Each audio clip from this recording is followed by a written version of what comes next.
right, in this video, I'm going to show you how to add a watermark to your photos in Lightroom.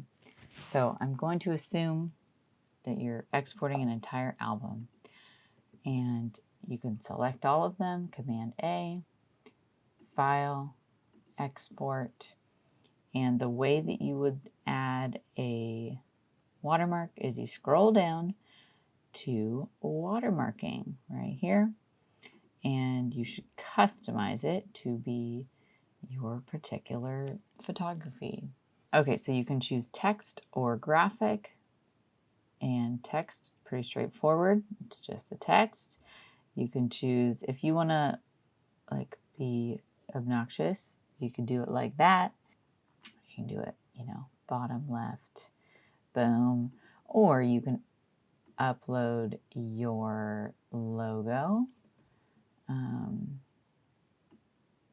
and kind of watermark it that way. You would click save.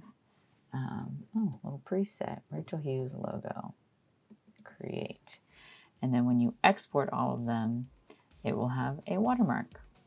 Hope that was helpful. Give this video a like. See you in the next one.